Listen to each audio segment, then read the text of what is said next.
How's it going, you guys? Welcome back to the Black Metal Rebellion. Hope you guys had an awesome New Year's Eve. Looking forward to 2018, and this will be my first video of 2018, and it's going to be that review of Sons of Omega's debut album, Rain, right here. Great stuff.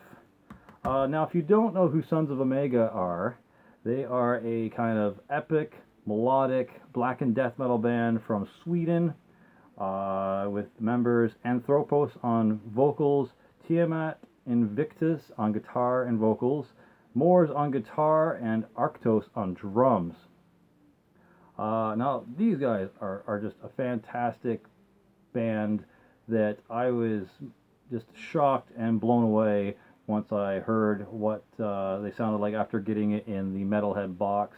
Thanks again to the Metalhead box team for including that in there. They are now one of my definitely top 20 favorite bands, and yeah, you'll see why. The vocals have a few different selections to choose from and listen to. He's got some cleans that are very deep and commanding. He's got some kind of raspy growls that are like lower death metal type of growls. And then he's got like this kind of rabid, frothy style of vocal, injection in there. And then there's like some mid-level kind of black metal snarls that he includes.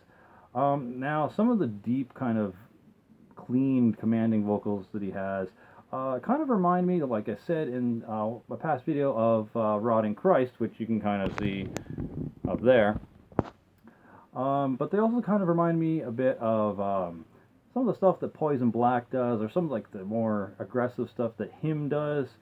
Some of the styles that the vocalist Anthropos pulls off also remind me a bit of Amon Amarth, and kind of like Godsmack or Sully Erna a bit in their song Deluge. So yeah, overall really good, really cool stuff. Very talented vocalist indeed.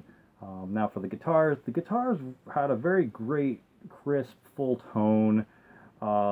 They used some dissonant chords. They had some kind of like epic, bombastic, full of energy type of riffs in there as well.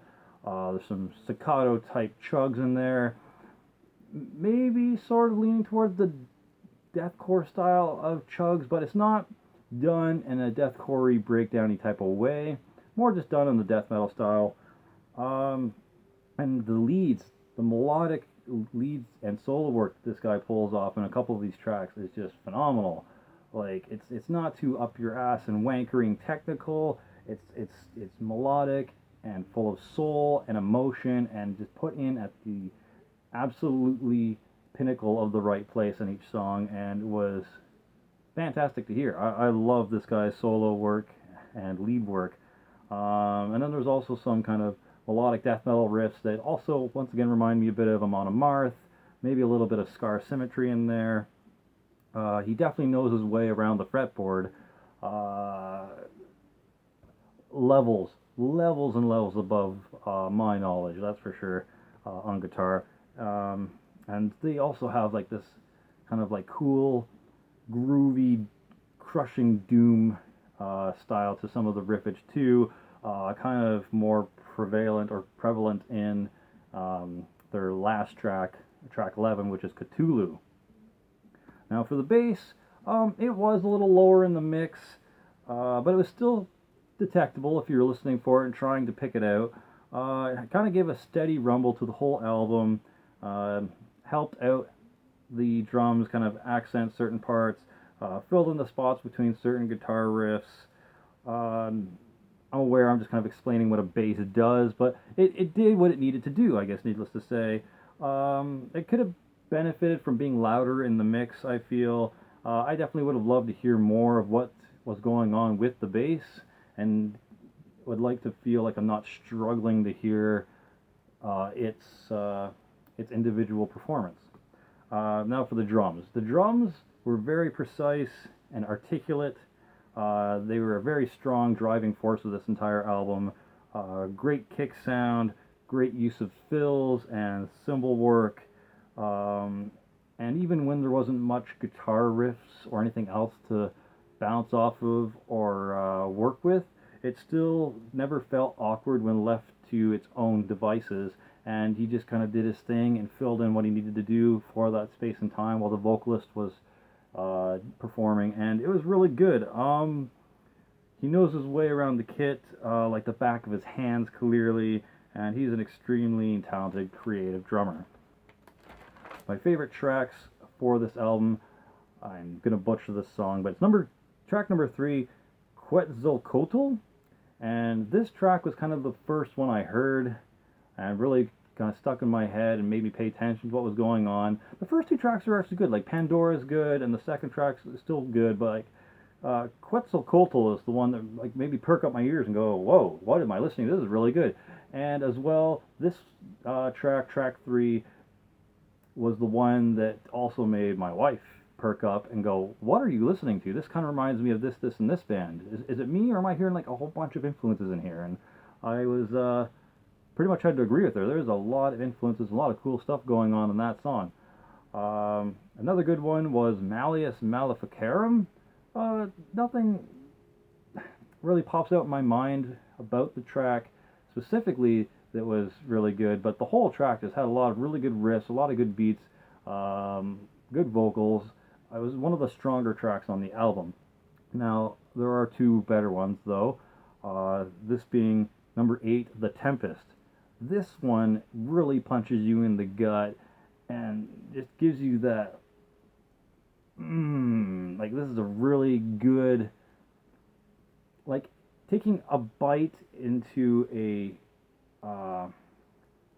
one of those polar bear ice cream sandwiches, and it's a hot day out and you're just really hungry, but you know, you need something refreshing and you just bite into that and you're like, this is fantastic and filling and great. Like that's basically what The Tempest was. It's a fucking incredible track. A lot of crushing riffs in there, a lot of deep, heavy, suffocating emotion and riffage.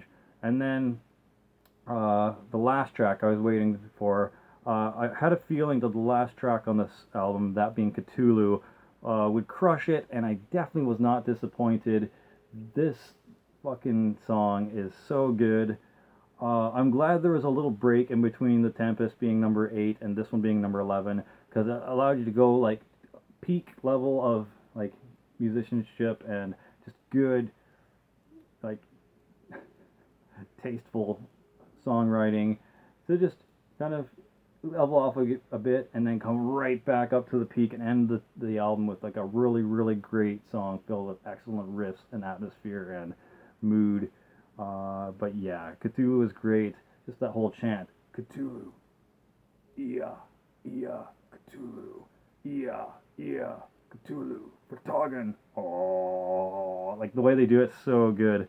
I'm not doing a great example, but it was one of the best tracks on the album for sure, next to The Tempest. Make sure you at least listen to The Tempest and Cthulhu. Really good stuff.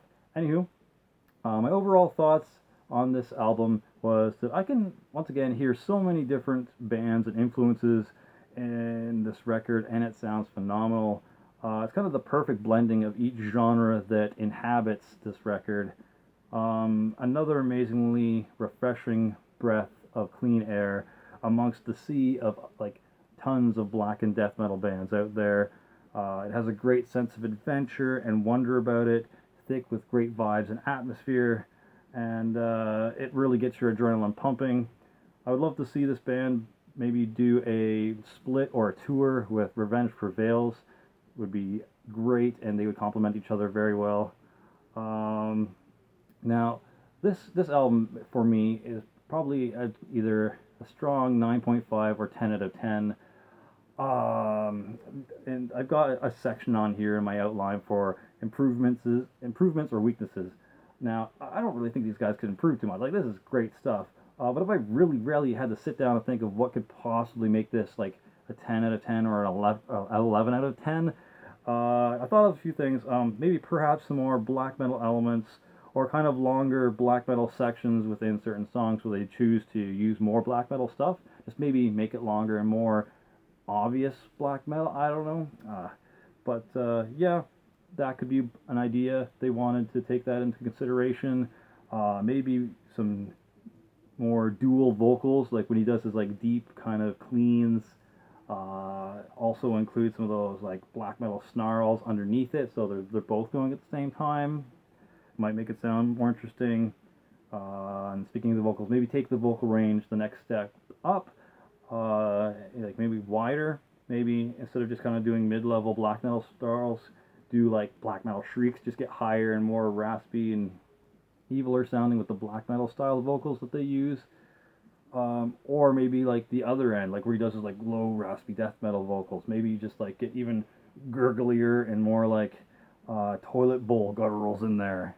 And I think that would be pretty cool. I like to hear like those big, crazy black metal shrieks mixed with like the toilet bowl gutturals in the death metal section. Just blend all that together. Or even just if he can't do it himself, maybe do some guest vocal spots from other black metal or death metal musicians and have them in there for a track or two and then fuck off again. But yeah, like I said, this album is a fucking 9.5 or a 10 out of 10. I can't really decide. Um, but if it had to be like any better, those would be some reasons or maybe improvements that they could think of. These guys are eons above my talent as a musician, so I can't really say. But definitely check out Sons of Omega. Definitely check out the album Rain. Start with maybe The Tempest or Cthulhu, or even the first track that I kind of caught my attention, which is Quetzalcoatl. Good luck spelling that. Maybe I'll put a link in the description box below to where you can go listen to this, obviously, as well as a link to where you can go buy it, and also check out the Metalhead box because that's where I found it in the first place. Anywho, amazing band, 9.5 out of 10. Check them out. For glory, for the rebellion, Slimerella out.